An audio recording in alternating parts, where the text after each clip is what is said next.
سیدنا علی المرتضیٰ رضی اللہ تعالی عنہ کی پیدائش ہوئی تو روایات میں آتا ہے کہ وہ آنکھیں نہیں کھولتے تھے۔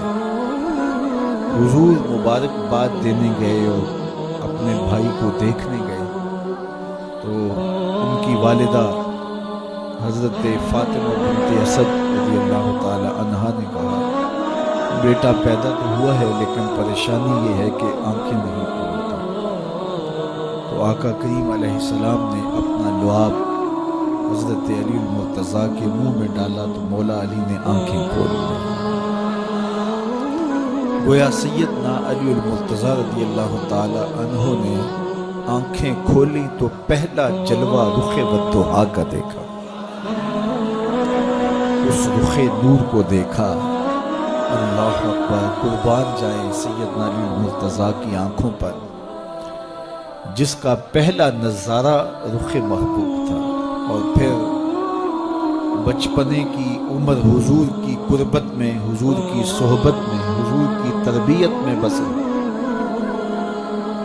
آقا کریم علیہ السلام جب اللہ کے حکم سے اعلان نبوت فرمایا تو سیدنا علی المرتضیٰ رضی اللہ تعالی عنہ نے ایمان لانے والوں میں سر فہرست اپنا نام لکھوایا، اور آقا کریم علیہ السلام کے ساتھ پھر ہر محاذ پہ کھڑے ہوئے نظر آئے۔ سیدنا علی المرتضیٰ فرماتے ہیں کہ رسول رحمت نبی اکرم صلی اللہ علیہ وآلہ وسلم نے ارشاد فرمایا کہ اے علی تیری مثال حضرت عیسیٰ کی ہے۔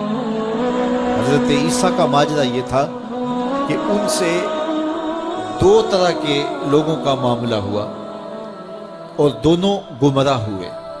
ایک وہ جنہوں نے حد سے زیادہ ان سے محبت کی اور اس قدر بڑھا چڑھا دیا کہ انہیں اللہ کا بیٹا قرار دے دیا، اور دوسرے یہودی تھے جو اس قدر بغض رکھا سیدنا عیسیٰ علیہ السلام سے کہ ان کے قتل کے درپے ان کی ماں پہ تہمت لگا۔ سیدنا علی المرتضیٰ فرماتے ہیں کہ میرے حضور نے فرمایا تیری مثال بھی حضرت عیسیٰ، تیرے معاملے میں آ کر بھی دو لوگ برباد ہوں گے، ایک محبت کی وجہ سے برباد ہوں گے، ایک بغض کی وجہ سے برباد ہوں گے۔ ایک محبت میں ایسے افراط کریں گے، اس قدر محبت میں تجاوز کر جائیں گے، حد سے بڑھ جائیں گے کہ وہ کہیں گے تیرے بارے جو نہیں کہنا چاہیے۔ حتیٰ کہ سیدنا علی المرتضیٰ رضی اللہ تعالی عنہ کی محبت میں لوگوں نے تمام صحابہ پر سب و شتم کو جائز سمجھ لیا، اور ایک طبقہ ایسا بھی ہے جو سیدنا علی المرتضیٰ رضی اللہ تعالی عنہ کو خدا اور الہ کہتا ہے۔ یہ نصیری سیدنا علی المرتضیٰ رضی اللہ تعالی عنہ کو الہ کہتے ہیں، علی اللہ کا نعرہ لگاتے ہیں۔ ایک طبقہ محبت میں تجاوز کر کے اس قدر جو ہے وہ سیدنا علی المرتضیٰ کے بارے میں اعتقاد قائم کرتا ہے کہ وہ گمراہی کے بیڑے میں جاتا ہے، اور ایک طبقہ وہ ہوگا جو تیرے ساتھ بغض رکھ کے برباد ہے۔ سیدنا علی المرتضیٰ رضی اللہ تعالیٰ عنہ کا نام بھی گوارا نہیں۔ سیدنا علی المرتضیٰ کا نام لیا جائے تو طبیعت میں بے چینی اور اضطراب پھیل جائے۔ اور ایک طبقہ ایسا ہے نواسب کا، نواسب باقاعدہ 10 محرم کو سیدنا علی المرتضیٰ رضی اللہ تعالیٰ عنہ کے شہزادے کی شہادت کے دن کو عید کے طور پہ منایا کرتے ہیں۔ وہ نئے نئے کپڑے پہنتے ہیں، انواع اقسام کے کھانے کھاتے ہیں اور ایک دوسرے کو مبارکیں دیتے ہیں اور گلے ملتے ہیں۔ تو نواسب سیدنا علی المرتضیٰ اور خاندان نبوت کے ساتھ بغض رکھنے کی وجہ سے برباد ہوئے، اور جو نصیری اور وہ طبقات جو حضرت سیدنا علی المرتضیٰ کے ساتھ محبت کے ازدیاد میں یہاں تک جا پہنچے کہ انہیں ابن اللہ کہہ دیا، یا ان کی محبت کے اندر جلیل القدر ہستیوں پر تان و تشنیع کے تیر برسائے، تو یہ گمراہی کے گڑھے میں جا گرے۔ تو میں کہتا ہوں انہیں مبارک ہو جو سیدنا علی المرتضیٰ رضی اللہ تعالیٰ عنہ کے ساتھ وہ پیار کرتے ہیں جو شریعت اسلامیہ، شریعت بیضا کا تقاضا ہے، جس سے رسول اللہ کی آنکھیں بھی ٹھنڈی ہوتی ہیں، اصحاب رسول کی آنکھیں بھی ٹھنڈی ہوتی ہیں، اور اہل بیت رسول کے دلوں کو بھی قرار۔ اہل بیت نبی کے گھر والے اور صحابہ نبی کے در والے، ہم کہتے ہیں گھر والوں تمہیں بھی ہمارا سلام اور در والوں تمہیں بھی ہمارا سلام. کتنے لوگ تھے جو ہمارے ساتھ چلتے ہوتے تھے. آپ ذرا اپنے ذہن پہ زور دیں.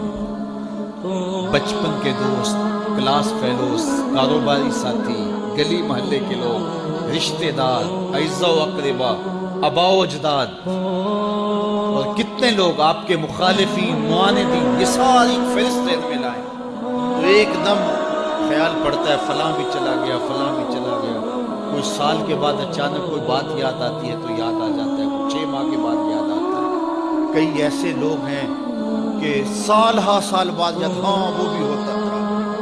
مٹی کا رزق بن گئے، قصہ پارینہ بن گئے. کہانی تو اتنی سی جو اکڑ اکڑ کے چلتے تھے آج وہ مٹی کا رزق بن گئے. جو اپنے بدن پہ چٹکی بٹی بھی نہیں پڑنے دیتے تھے آج ان کے کفن بھی تار تار. حضرت غوث اعظم فرماتے ہیں قبرستانوں میں جا کے دیکھو کیسے کیسے حسینوں کی مٹی خراب ہو رہی ہے. اللہ اکبر. بدن خاک میں مل گئے، ہڈیاں چور چور ہو گئی، ریزہ ریزہ ہو گئی. قبروں کے نشان بھی مٹ گئے، کتبے بھی ٹوٹ گئے. مٹ گیا مشتاق دل سے رنگے یاد رفتگاں. پھول مہنگے ہو گئے، قبریں پرانی. کون کسی کو یاد کرتا ہے؟ اور اسی طرح ہم مل کے مٹی کا رزق بننے والے ہیں، لیکن کوئی ایسا کام چھوڑ جائیں گے، اپنے رب سے جڑ جائیں گے، اپنے رب کے بندوں سے جڑ جائیں گے، رسول کریم کے دامن کو تھام لیں گے تو پھر موت بھی مرنے نہیں دے گی. پھر سر خرو اور سر بلند ہوں گے، پھر عزتوں کے تاج سروں پہ رکھے جائیں گے، وقار کی مستق پہ بٹھائے جائیں گے. فقیر نام تنا داتا قبر جنا دی جیوے ہو. پھر قبروں پہ بھی چراغاں ہوگا جب ہم ان سے جڑ جائیں گے. تو یہ مختصر زندگی کی تمام تر لطافتوں کے حصول کے ساتھ گزرنی چاہیے. کتنے نوجوان ہیں جنہوں نے اپنی توبہ کو مؤخر کیا تھا بڑھاپے کے لیے اور آج قبرستانوں میں دفن ہیں. آپ جا کے قبرستانوں میں دیکھیں، وہ سوچتے تھے کہ ابھی تو جوانی ہے، جوانی سے لطف اندوز ہو لیں، بڑھاپے میں توبہ کر لیں. موت آ گئی. موت تو برحق ہے، یہ تو آ کے رہنی ہے، لیکن بڑھاپا لازمی ہے کہ ضروری ہے. حضرت امام غزالی نے ایک بڑی خوبصورت بات لکھی. فرماتے ہیں معاشرے میں نظر دوڑا کے دیکھو، زیادہ بچے ہیں، زیادہ جوان ہیں یا زیادہ بوڑھے ہیں؟ تو کہا آپ کو بچے زیادہ ملیں گے. ہر گھر میں دیکھیں، بچے زیادہ ہوں گے، جوان ان سے کم ہوں گے، بوڑھے ان سے کم. تو اگر بوڑھے تھوڑے ہیں، جوان زیادہ ہیں، تو غزالی فرماتے ہیں پھر بات سیدھی سیدھی ہے، بڑھاپے تک کوئی پہنچتا ہے، زیادہ جوانی میں چلے جاتے ہیں. اور کہا کہ اگر جوانوں سے بچے بھی زیادہ ہیں تو پھر اس کا مطلب بھی سیدھا سیدھا ہے کہ جوانی تک سارے نہیں پہنچتے، بہت بچپن میں چلے جاتے. غرہ کس پہ، ناز کس پہ، غرور کس پہ، تکبر کس پہ. تو یہ مختصر زندگی جو اللہ کی امانت ہے اس کو اللہ کے نام پہ گزار.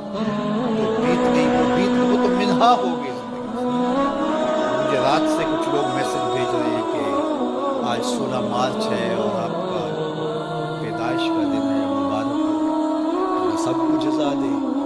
لیکن میں آج اپنی چھوٹی بیٹی کو بھی کہہ رہا تھا، مجھے بولی کہ ابو آپ کو مبارک ہو. تو میں نے کہا کہ آپ ہاتھ اٹھا کے اللہ کی بارگاہ میں دعا کرو کہ اللہ آپ کے باپ کے 46 سال کے گناہ معاف کر دے.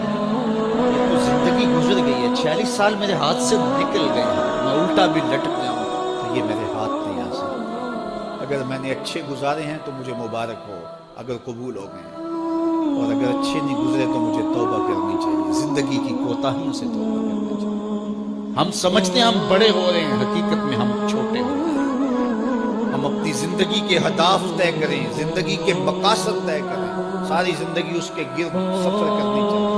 کئی لوگ ساری زندگی گزار دیتے ہیں، ان کو ساری زندگی راستے نہیں ملتا کہ جانا کدھر. وہ کیوں؟ وَأَضَلُّ السَّبِيلَ. اللہ فرماتا وہ بھٹکے ہوئے مسافر ہوتے ہیں. اللہ سے راستہ مانگو، آہستہ چلو لیکن منزل کا تعین کر کے بڑھتے رہو، منزل تمہارا استقبال کرے گی. آج مشکل ہے تو کل آسانی ہے. تو یہ زندگی تیزی کے ساتھ کٹ رہی ہے، لمحہ لمحہ میں اور آپ موت کے قریب ہو رہے ہیں. قبل اس سے کہ وہ وقت آئے کوئی حجت باقی نہ رہے. مجھے اور آپ کو اپنی آخرت کی تیاری کی کوشش کرنی